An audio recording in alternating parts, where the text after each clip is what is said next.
42장 1절에서 6절 말씀입니다. 욥기 42장 1절에서 6절 말씀입니다. 제가 한 절, 여러분들이 한 절, 마지막 절 함께 읽겠습니다. 욥이 여호와께 대답하여 이르되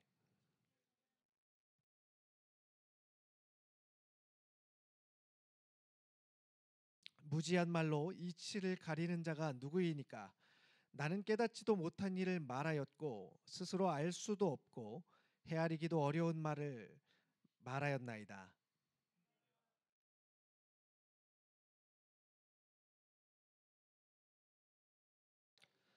내가 주께 대하여 귀로 듣기만 하였사오나 이제는 눈으로 주를 배움나이다. 그러므로 내가 스스로 거두어드리고 티끌과 제 가운데서 회개하나이다. 아멘. 한 해의 마지막 날, 한 해의 마지막 청년 예배 모임에 오신 여러분들을 환영하고 축복합니다. 우리 옆에 분들과요 이렇게 한번 인사해 보겠습니다. 한 해 수고하셨습니다. 한 해 수고하셨습니다. 한 번 더 인사 나누겠습니다. 잘 살아내셨습니다. 네, 잘 살아내셨습니다. 예. 오늘 이렇게 둘러 앉으니까요 좀 어색하기도 하고 조금 부담스럽기도 하고 그리고 또 우리 다른 사람들의 얼굴이 보여서 조금 더 좋기도 하시죠.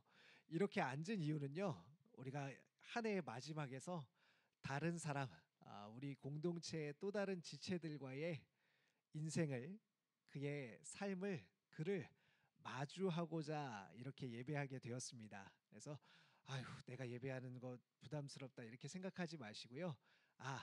나의 삶과 우리 또 다른 지체의 예배가 오늘 만나는 날이구나라고 이렇게 마음을 먹으시면은 참 좋겠습니다. 한 해를 사는 것이 또 한 해 한 해를 살아가는 것이 참 만만치 않게 느껴집니다. 그렇게 느껴지는 이유는요 아마도 인생을 점점 더 배워가기 때문일 것입니다. 한 해 동안 나는 누구인지, 어떻게 살 것인지, 나의 책임은 무엇인지, 내가 할 수 있는 것은 무엇인지, 할 수 없는 것은 무엇인지, 또 하고 싶은 것은 무엇인지, 견디고 수고해야 할 것은 무엇인지, 그리고 이와 같은 것들을요 누구와 할 것인지 등을 고민하고 알아가며 배우셨을 것입니다. 그러면 여러분 제가 질문을 하나 해보겠습니다. 인생을요 이런 내용들의 인생을 제가 더 많이 알까요? 아니면은 여러분들이 더 많이 알까요? 보통은 나이를 먹고 해가 지나면 많이 알게 될 것 같습니다. 공부를 하고요. 내가 가지고 있는 학위의 개수들이 늘어나게 되면요. 더 많이 알게 될 것 같습니다. 또 사람을 많이 만나고 정보들을 많이 얻게 되면요. 많이 알 것처럼 생각이 됩니다. 예전에 들었던 유머를 하나 좀 소개할까 합니다. 학사, 석사, 박사, 교수가 각각 어떻게 자기 자신에 대해서 생각하는지에 대한 얘기였는데요. 참 뼈가 있는 이야기다라고 생각이 됐었습니다. 자, 학사는요 이렇게 생각한다고 합니다. 학사 학위를 받고 나면요 이제 내가 공부한 자기 분야에 대해서 모르는 게 없다고 생각한다고 합니다. 야, 내가 이 전공을 했어. 이제 이 분야에서는 다 알 것 같다고 생각하는 것이죠. 그리고 나서요 석사를 졸업하게 되면요 자기는 아는 것이 정말 아무것도 없다고 생각하게 된다고 합니다. 우리 청년들 중에서도 석사 이제 졸업하신 분들이 계신데 정말 그렇습니까? 예, 그리고요. 그 다음 단계인 박사를 졸업하게 되면요. 이렇게 생각한다고 합니다. 남들도 나와 같이 다 모르는구나라고 생각하게 된다고 합니다. 그리고 나서요. 교수가 되면요. 자기가 기억나는 것만 가르친다고 합니다. 어차피 학생들은 다 모르기 때문이죠. 이것이 시사하는 바는 무엇이냐면요. 갈수록 내가 모른다는 사실을 깨닫게 된다는 것입니다. 저도 그렇습니다. 사역을 처음 시작할 때는요. 청년들이 질문하면은 정확한 답을 내려주곤 했습니다. 그거는 이겁니다. 그건 하면 안 되고 이렇게 살아야 합니다. 라고 아주 명확하게 힘주어서 설명했던 것 같습니다. 그런데 요새는요. 누군가가 저에게 이렇게 질문을 하면요. 대체로 답이 저도 잘 모르겠어요. 라고 대답하게 되는 것이죠. 제 인생이 이렇게 그 다음 징검다리를 놓고 그 다음 돌을 놓으면은 내가 원하는 인생을, 내가 꿈꾸던 인생을 살 것이라고 여겼습니다. 그런데 하루 한 달이 건너면 건널수록요. 저는 사실 목회자가 되고 싶은 생각이 없었어요. 그런데 그 인생의 징검다리 하나하나를 건너다 보니까 여기까지 오게 된 것입니다. 앞으로 제가 커서 무엇이 될까요? 잘 모르겠습니다. 제 인생도 모르는데 제가 여러분 인생을 알 수 있을까요? 쉽지 않은 것이지요. 그렇다면요. 숱한 고난과 역경의 시간을 보낸 일련의 과정들을 수료하고 졸업하게 된 성도의 모습은 어떨까요? 오늘 우리가 함께 읽은 욥기 42장은요. 욥기의 결론부입니다.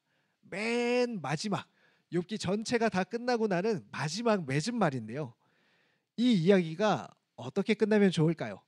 욥은 1장에 들어서 서자마자 자기가 가지고 있는 모든 것을 다 잃어버립니다. 그리고 나서요. 2장 3장부터 시작해서 이 앞절까지 이르기까지요. 계속해서 알 수 없는 고난의 현실을 살아가게 됩니다.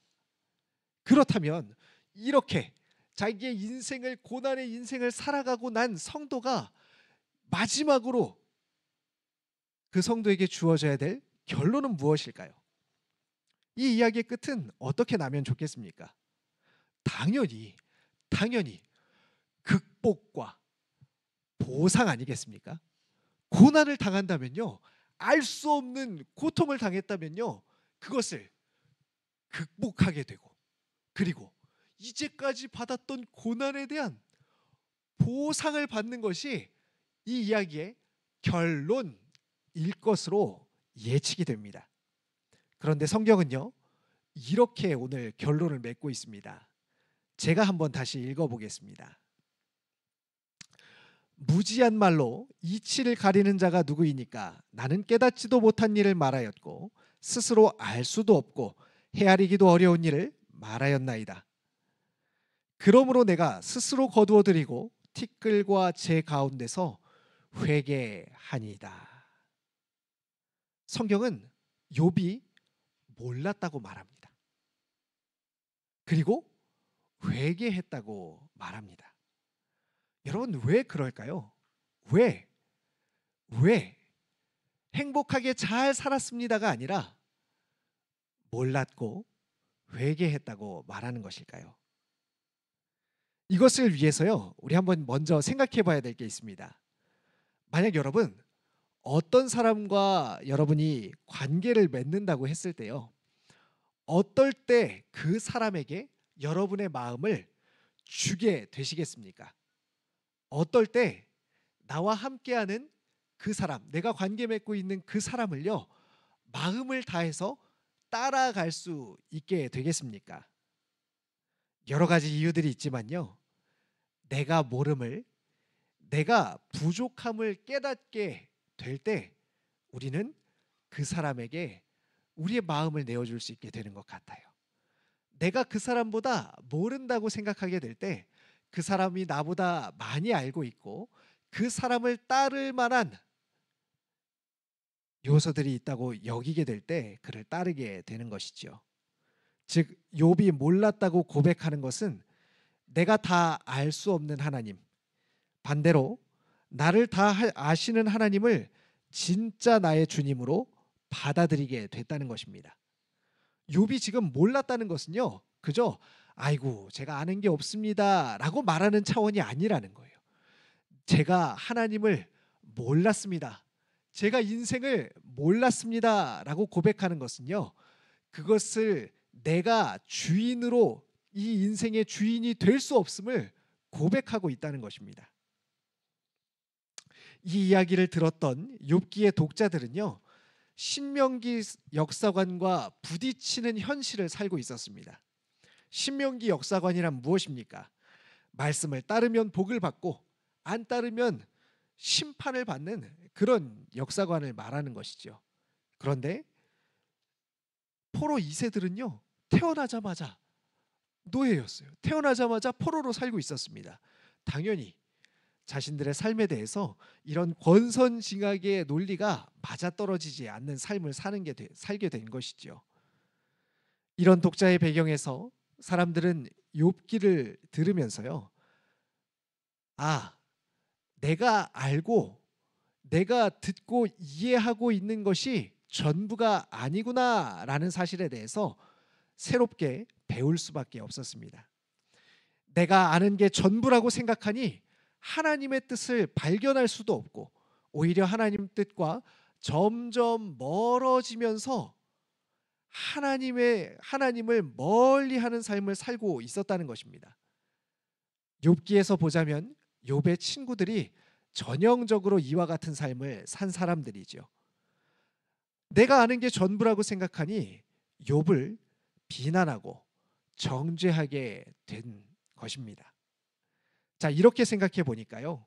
혹시 한 해 동안 내가 다 안다고 생각해서 실수하지는 않으셨습니까? 내가 다 안다고 생각해서 보아야 할 것을 제대로 보지는 못하지는 않으셨습니까? 내가 다 안다고 생각해서 마땅히 들어야 할 것을 못 듣지는 않으셨습니까? 성경이 우리에게 주는 교훈은요. 나는 작년에도 몰랐고 올해도 몰랐고 내년에도 모른다는 것입니다. 그러면 이런 마음이 들지 않으십니까? 아니 목사님, 작년에도 모르고 올해도 모르고 내년에도 모르고 계속해서 모른다면 뭐 어쩌라고요? 제 인생은 우리의 삶은 그래서 뭐 어쩌라는 겁니까? 라고 질문할지도 모르겠습니다. 다행히 이 이야기의 결론은 모름에서 끝나지 않습니다. 우리의 무지는요. 자연스럽게 전지하신 하나님을 더욱 그리고 마땅히 바라보게 합니다. 그래서 이 이야기의 진짜 결론은요. 이것입니다. 나는 모를지라도 하나님은 나를 향한 분명한 계획을 갖고 계십니다. 라는 것입니다. 여러분, 아는 사람을 따라가야 하지 않겠습니까? 처음 가는 길이라면 마땅히 그 길을 가본 사람, 알고 있는 사람을 따라가야 바른 길로 갈 수 있지 않겠습니까? 내비게이션을 따라가야 되는데요. 어떨 때는 길을 이렇게 가다 보면 내가 생각하는 길, 야 그래 지금 길이 너무 많이 막히니까 옆에 샛길로 한번 빠져보자. 앞에 가면 만나게 될 수도 있을 거야 라고 생각해서 옆길로 빠지면요. 아니나 다를까? 이야, 이 길은 나만 빠져나왔어. 나만 지름길로 가게 된 거야 라고 하게 되는 것이 아니라요. 결론은 항상 남들이 안 가는 길에는 다 이유가 있다. 골목길이나 막다른 길이나 아니면 길이 아닌 곳으로 가게 되는 경우가 많이 있습니다. 그래서 하나님을 알수록 해가 지날수록 나는 모릅니다. 그러나 주님은 아십니다. 라고 고백하게 되는 것이 성도의 한 해 한 해가 지나가면서 배우게 되는 태도이고 자세인 것 같습니다. 말씀을 정리하겠습니다. 사랑하는 청년 여러분, 올 한 해 무엇을 배우셨습니까? 내가 일하고 있는 분야에서 또 그리고 인생의 다양한 분야에서 많은 것들을 배우고 습득하셨죠. 그러나 다른 것들을요. 다 못 배웠다 할지라도 우리가 꼭 배워야 할 한 가지는요. 주님이 내 인생을 인도하신다는 사실입니다. 나는 다 알 수 없는 일들을 해마다 겪게 되지만 그 모든 일에 하나님의 뜻이 있다는 것입니다. 내 삶의 주인이 내가 될 수 없고 내 삶의 주인이 하나님이시기 때문에 그 하나님의 실패하거나 실수하지 않는 뜻이 우리 삶에 해마다 이루어지고 있다는 사실을 믿음으로 믿으며 또 그 믿음을 실제로 경험해 나가는 것입니다. 올해도 내년에도 이 배움을 통해서 참 성도의 인생을 잘 살아가시는 우리 모두가 되기를 간절히 축원합니다. 기도하겠습니다. 하나님, 올 한 해도 우리 삶을 인도하여 주시니 감사합니다. 우리는 때로 잘 몰랐지만 하나님의 신실하시고 분명한 뜻이 여전히 우리 삶에 있는 줄로 고백하오니 주님의 뜻을 이루어 주시옵소서. 하나님의 뜻을 깨닫도록 우리의 눈과 마음을 열어 주시옵소서. 그래서 날마다 하나님과 동행하며 우리의 모든 것 되시는 하나님께 우리의 인생을 잇대는 자들이 되게 하여 주시옵소서. 예수님 이름으로 기도합니다. 아멘. 우리 다 같이 찬양합니다.